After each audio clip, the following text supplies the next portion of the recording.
How do you take your review getting to the next level, especially if you've deployed everything and your competition still seems to be getting further and further ahead?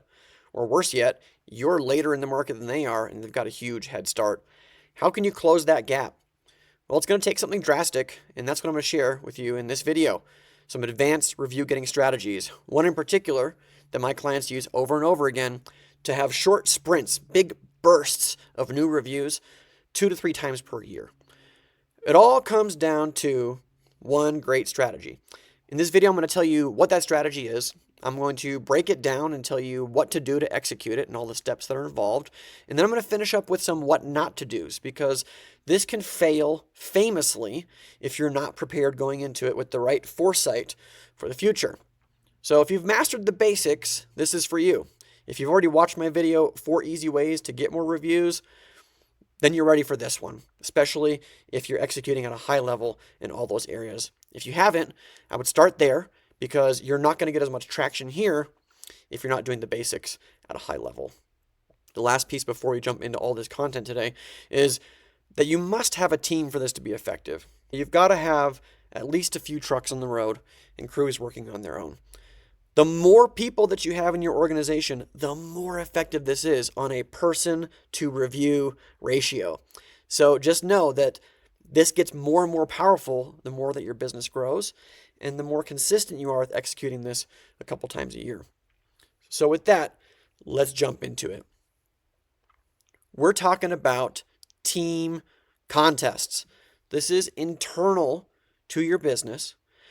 You will set your technicians, your field people up for success by structuring a well thought out contest that incentivizes them to help get more reviews.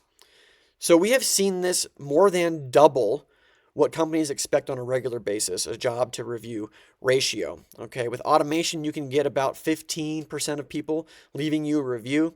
You can double that with the right script and process in place for your field to make that review request and have it handled. But you can double it again with a contest. And you got to structure it a very specific way. Now, how it works is team members, and this is one way to do it, okay? There's multiple ways to structure this, and I'm going to go into some more details in the video, but essentially, team members will go into the field when they complete jobs. They're going to go through the regular process of asking for reviews that you've got in place, but they're also going to tell people that there's a contest running for this month or the next 45 days or whatever, that if that customer mentions their name, let's say it's Kevin, if they mention Kevin in the review, Kevin gets 1 entry into the raffle to win a prize this month, right? And so you're incentivizing the team member to ask because they can win something, but you're also putting a little bit of positive pressure on the homeowner to go ahead and leave that review, whereas before they didn't have the reason why behind it. Now, the team members can tell the customer about the contest and, what it might mean for them to win. So if that means something specific to them and their why, that's going to pull on some heartstrings. It's going to incentivize that homeowner to leave that review. All right.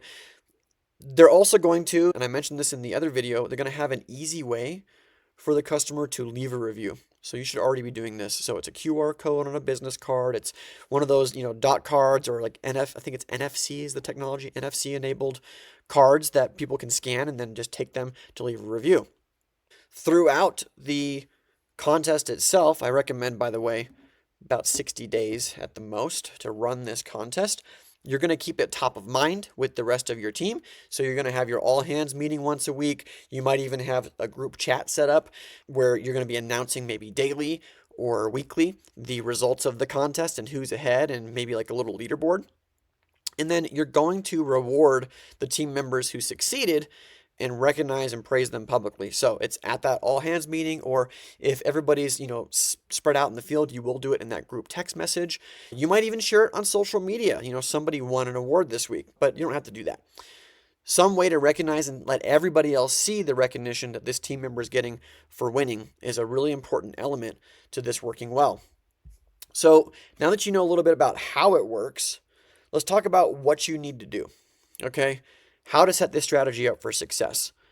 The first thing that you need to do is incorporate this as a part of your marketing strategy. So again, you're here, I'm supposing that you're already doing the basic foundational stuff and you've got that mastered. What you want to do is think about this in a seasonal, an annual calendar. When are you going to do this?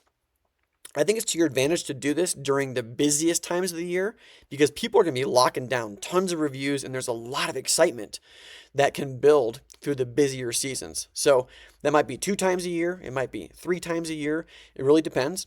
The HVAC companies that we work with, we always recommend spring and fall, and that can vary depending on where you are in the country. I think anything more than 3 times a year, you're going to get contest fatigue. Team members won't care about it the same way. If you do it twice a year, people will look forward to it in the next season, right? And so it gets exciting every time it happens, and it doesn't become so frequent that they just kind of don't care anymore. So we covered the timelines. You have to think about when this works best for your business. Gave you the examples for HVAC here. Now, the other thing that I mentioned is having a visible leaderboard. So this could be made out of like not construction paper, but poster board. You can have a poster board that you pick up from Staples that you are updating and writing on each week. You can have like a whiteboard that's getting updated. Anything that you can do to make it visible in the office somewhere would be really important. Where are people coming in and out to grab tools or pick up the vehicles? Somewhere where people are seeing it all the time and you're updating it is going to be crucial to keeping people motivated and excited about it. The thing that we mentioned before is that people do need to have some kind of a business card or a leave behind that will encourage the customer to leave that review. Now, my hot tip here is you can create a business card that's specific to what you're doing right now, like this contest. You could announce the contest. It could also just be a business card with the business info on the front, but on the back is that QR code and a space for the technician to write their name so that they can customize it. Kevin can customize it and say, yeah, here's where you scan and you just put my name or me and, my partner, you put our names in the review, and then that's how we get credit for it. Okay, you can do that. You can have some kind of pamphlet or something else that you leave behind, but that's the key, right? I saw a cleaning company that left behind like a little stand that had a flower in it, like a very small flower in it, and then the business card that had the QR code, and it had the 3 team members that were cleaning the house on there. Awesome effect because people look at the flower, they see it, it's very visual. That makes them want to leave that review. So thought that was a really nice touch that a client of ours did in the past. So we talked about some of the logistics. Let's talk about the timelines and how to be most effective here. You want to first announce the contest ahead of time. I think at least 2 weeks ahead of time is good. A month out might be too much, but it'll be fresh enough if it's within 2 weeks. So you announce it 2 weeks out, you remind everybody again 1 week out, and they're going to be hitting the road on a specific day. So you're going to announce that ahead of time, and then you are going to start training on it leading up to it. So you might offer some additional training around your review getting process from the basic level. What you're already doing, you're going to layer on this contest piece. You're going to layer on some training for your employees to tell the story about why they want to win the contest, what it's going to mean to their family, and arm them with these tools to bring into that household and pull down another 5-star review for your company. So you'll announce it ahead of time. You will launch it, make it a big deal. You could even throw a little party or cater some food in that day to make it a big deal around the contest. And you are going to communicate the prizes. You can do this ahead of time, but you can also do this the day the contest launches to make it a big deal. All right. And then moving forward, you're going to communicate it at least once a week, the progress and what's going on. You might also be staggering some prizes throughout your contest. And that leads us into the what not to do section, which has everything to do with choosing the right incentives.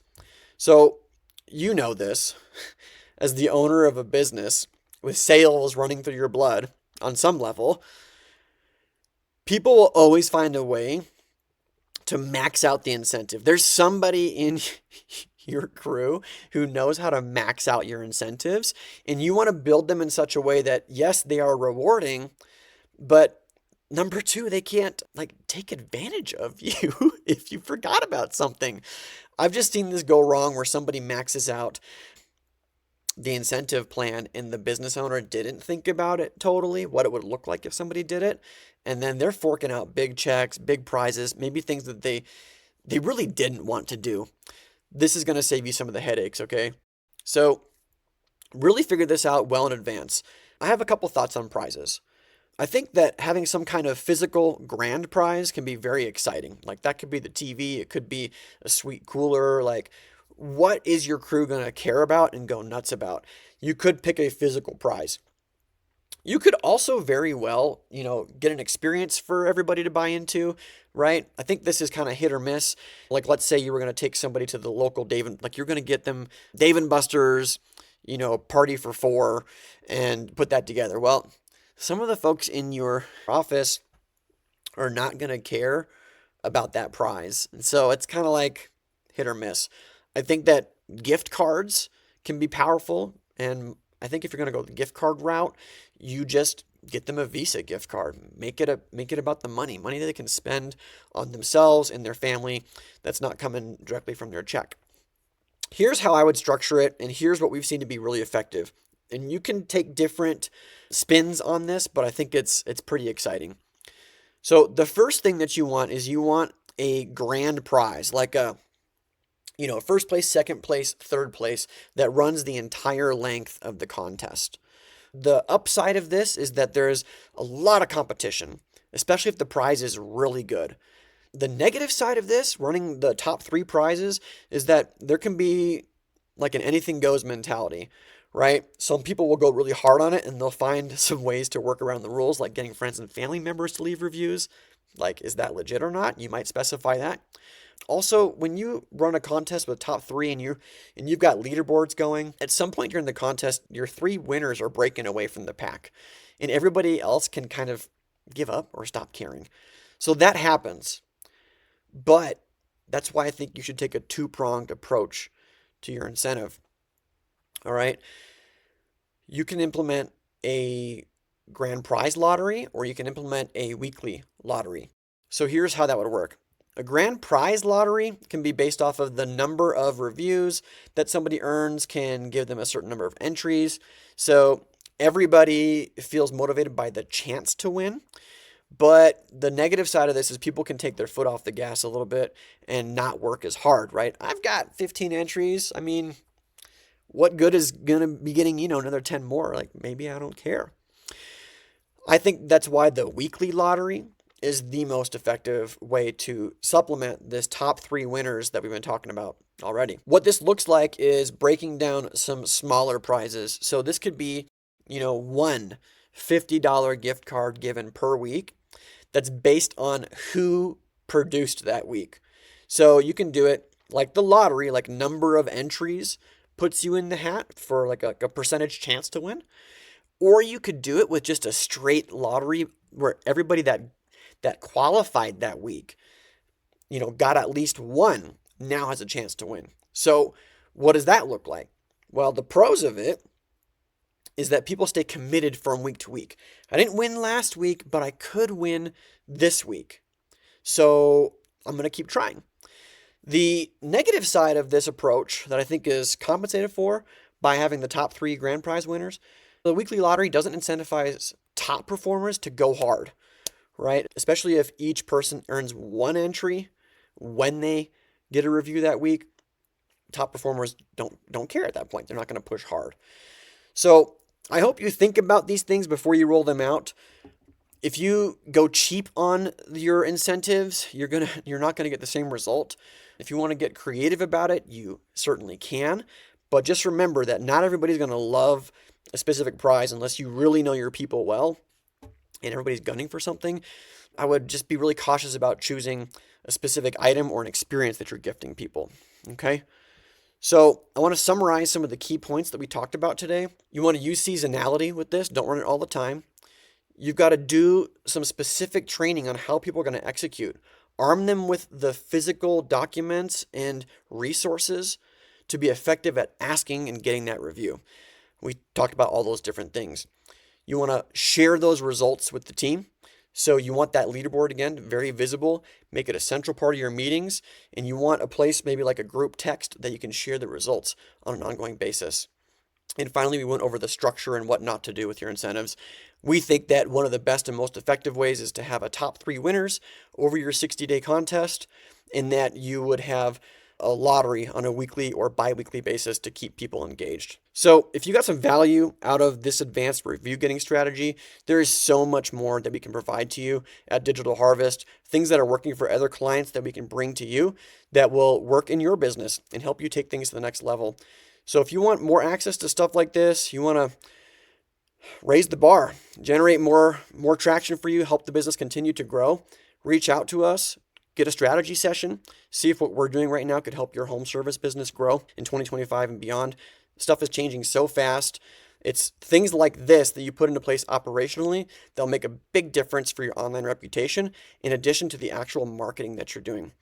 So if you got a lot out of this video, check out the description below. We've got tons of resources, other videos that you can dive into. You can also book a meeting with us and see how we can help elevate your business and take it to the next level. It's not just reviews, it's a whole ecosystem, and looking at how we can help you be the go-to contractor in your city. And that's what we're all about. So if that's of interest to you, check out the stuff below this video, and I'll catch you on the next one. Bye for now. Thanks so much for watching today's video. If you like this video, you'll probably like the rest of them on our YouTube channel. Go ahead and check them out, subscribe for more, and we'll catch you on the next video. Bye for now.